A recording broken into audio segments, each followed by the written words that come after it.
Assalamualaikum dan selamat sejahtera kepada doktor dan rakan-rakan sekalian. Kami hari ini dari kumpulan 4 ingin membentangkan satu kajian di bawah kursus Amalan Pendidikan Inklusif, di mana kami menembubual seorang orang kurang upaya iaitu dari aspek kecacatan fizikal, di mana kami juga membuat satu kempen kesedaran based on daripada temubual tersebut. Saya harap semua boleh tengok sampai habis.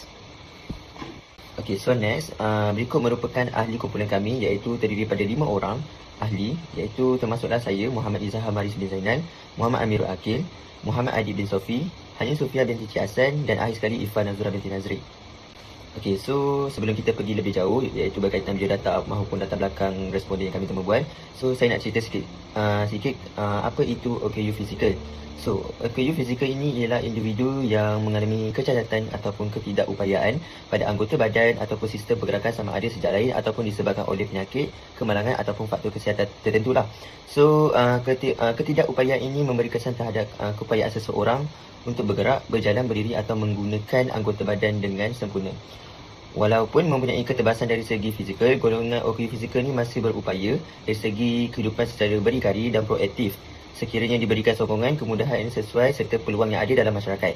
Ini sesuai daripada responden kami juga yang merupakan OKU fizikal tetapi membuat bisnes kecilan lah. Kat situ kita nampak OKU fizikal ni kita tak boleh pandang rendah, sebab diorang pun ada side yang diorang lebih daripada orang normal. Kita boleh pergi next slide. Okey, untuk next slide adalah biodata diri responden. Kami telah menemubual iaitu Nur Imanina binti Zainal yang berumur 28 tahun. Kategori OKU adalah kategori fizikal. Pekerjaan sekarang iaitu beliau membuat bisnes kecil-kecilan dan status masih bujang lah. Taraf pendidikan beliau adalah setakat ini masih sijil pelajaran Malaysia iaitu SPM, dan tempat tinggal beliau di Gombak, Selangor. Okey, kita pergi ke next slide.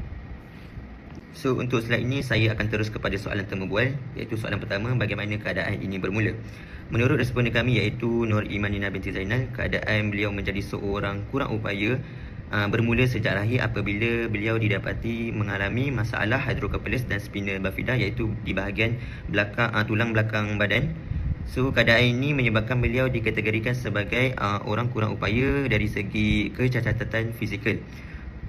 Beliau juga mempunyai masalah dari segi pembelajaran iaitu slow learner. Bagi aspek mendapatkan pendidikan, menurut beliau bagi pelajar OKU masih berdepan dengan beberapa cabaran, antaranya dari segi bilangan sekolah PPKI yang terhad, masalah kelewatan dalam prosedur pendaftaran ke OKU serta sistem persekolahan PPKI yang tidak menyeluruh. Sesetengah sekolah hanya memberi tumpuan kepada kategori tertentu seperti cacat penglihatan, pendengaran, dan menyebabkan pelajar OKU lain kurang mendapat pendidikan yang sesuai di sekolah tersebut. Kita akan pergi kepada next slide. Untuk soalan seterusnya ialah pengalaman sukar dan manis sebagai OKU. Bagi beliau, pengalaman sukar yang dihadapi ialah masalah interaksi dengan pelajar normal. Sebahagian pelajar normal tidak mempunyai pendedahan tentang murid OKU. Lalu ia menganggap murid OKU berada pada tahap yang sama seperti mereka tanpa memahami keperluan khas. Contohnya, Puan Nur Imanina yang menggunakan kursi roda dibuli iaitu tayar kursi rodanya dipotong oleh pelajar normal. Hal ini kerana kurangnya kefahaman di sini.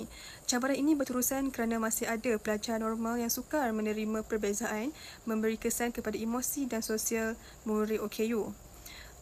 Untuk pengalaman manis, walaupun berdepan dengan cabaran, terdapat juga pengalaman manis sebagai OKU. Antaranya ialah Puan Nur Imanina mendapat pencapaian dalam bidang akademik dan agama seperti memenangi tilawah dan hafazan Al-Quran yang membuktikan potensi murid OKU. Selain itu, kehadiran rakan yang memahami, menerima dan baik hati termasuklah rakan sebahagian OKU. Ia membantu mewujudkan sokongan emosi dan saling memahami antara satu sama lain. Untuk soalan seterusnya adalah pandangan tentang kepentingan pendidikan inklusif. Pada pendapat Puan Nur Imanina, pendidikan inklusif adalah sangat baik dan penting kerana membolehkan murid OKU mendapat pendidikan yang setara dengan murid normal. Namun, pelaksanaannya memerlukan persediaan rapi dari segi mental, emosi dan prasarana. Murid pendidikan khas biasanya akan dikategorikan dan dinilai melalui ujian diagnosis sebelum diinklusifkan. Tanpa persediaan yang mencukupi, murid OKU berisiko dipulaukan atau disingkirkan kerana kurangnya kefahaman rakan normal. Selain itu, dari aspek kebajikan dan infrastruktur sekolah seperti kelas di aras bawah dan kemudahan pergerakan perlu disediakan sebelum pelaksanaan inklusif. Soalan seterusnya, bagaimana masyarakat dapat membantu? Dari segi Puan Nur Imanina, masyarakat boleh membantu dengan memberi sokongan moral, memahami keperluan golongan OKU serta mengelakkan sikap diskriminasi. Selain itu, masyarakat juga boleh membantu dengan mewujudkan persekitaran yang mesra OKU sama ada di sekolah, tempat awam atau tempat kerja. Untuk soalan seterusnya, kesedaran yang perlu ditingkatkan dalam masyarakat.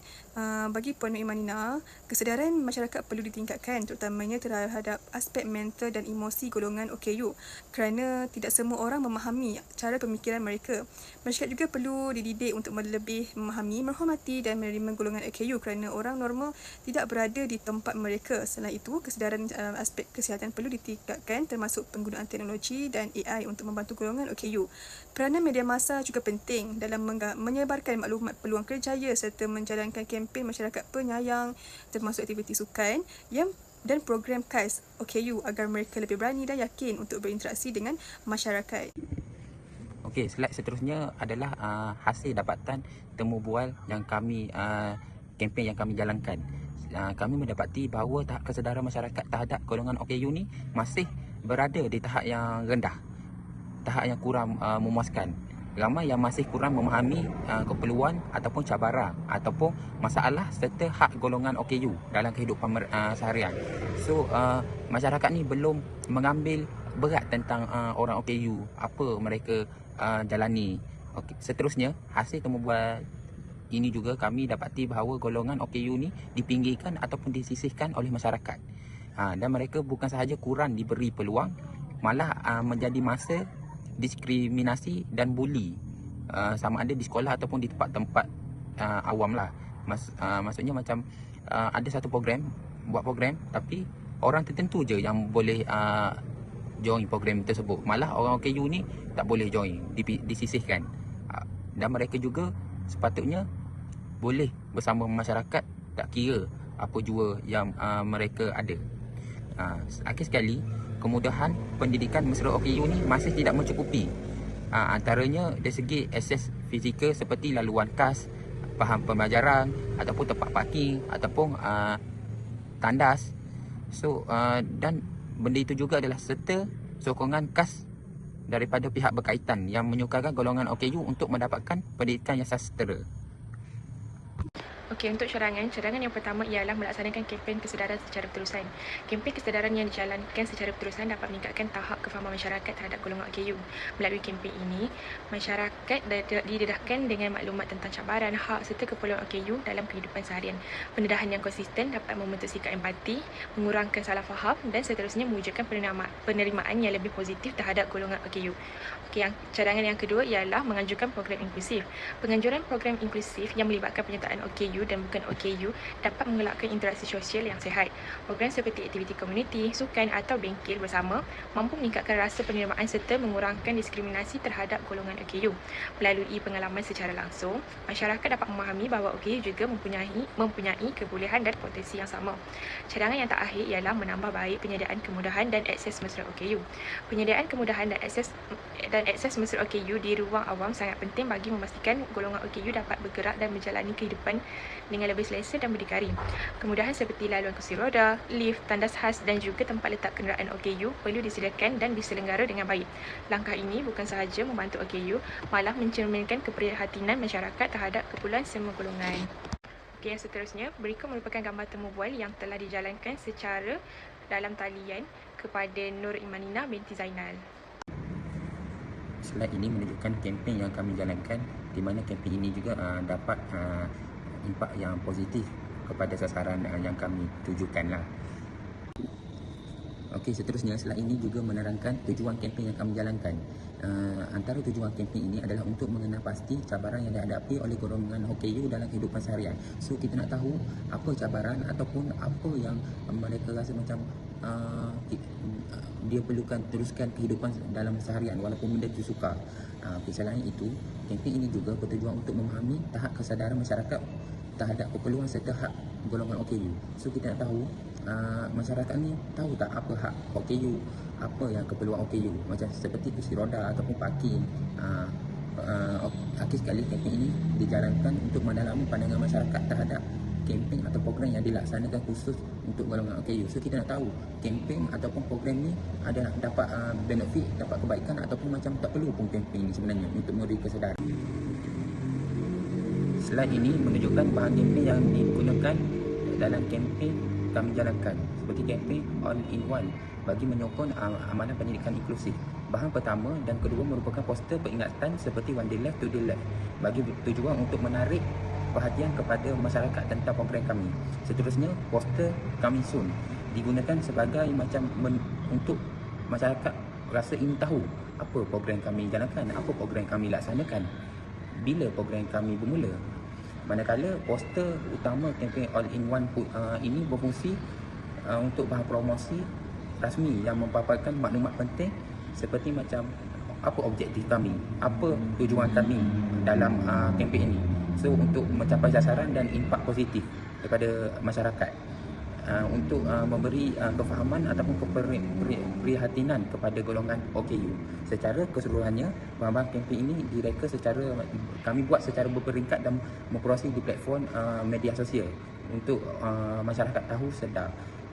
Dan program ini juga untuk memastikan disampai dengan jelas dan berkesan, dan kami dapat impak yang positif untuk masyarakat. Okey, kami menjalankan kempen ini dengan menggunakan 3 platform, iaitu Instagram, WhatsApp dan TikTok untuk menyebarkan maklumat tentang kempen kesedaran OKU. Okey, kami menyediakan borang soal selidik kepada orang awam untuk mengetahui kesedaran mereka terhadap orang kurang upaya. Okey, di dalam borang ini mengandungi 3 bahagian, iaitu bahagian A, data demografi responden, bahagian B adalah skala nominal, iaitu ya atau tidak, dan bahagian C adalah soalan subjektif. Okey, untuk seterusnya saya akan membentangkan hasil analisis borang soal selidik untuk bahagian A. Pertama sekali, majoriti responden kami ni dia berada dalam umur lingkungan 18 hingga 25 tahun. Ini menunjukkan data yang diperoleh ni mewakili perspektif golongan belia dan dewasa muda. Dari segi pecahan jantina pula, sebahagian besar responden ni dia merupakan wanita.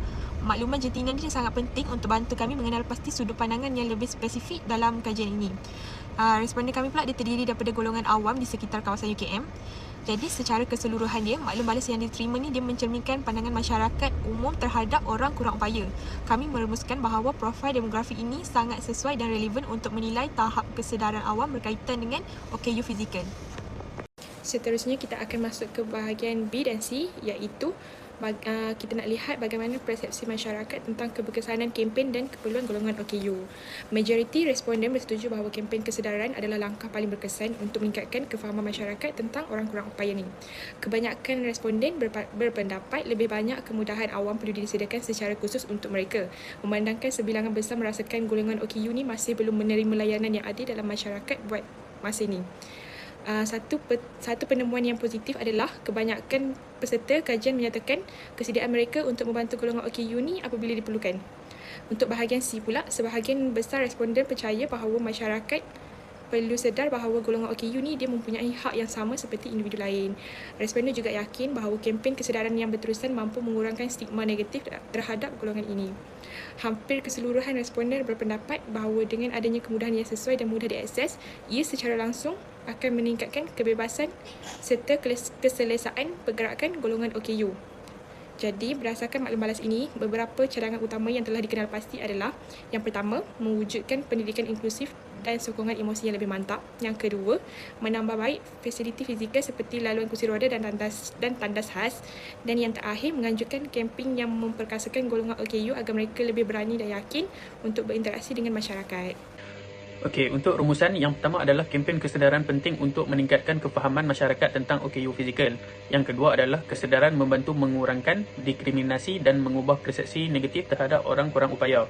Yang ketiga adalah pendidikan media dan kemudahan awam mesra OKU memainkan peranan utama. Yang terakhir adalah kerjasama semua pihak dapat mewujudkan masyarakat yang inklusif dan prihatin.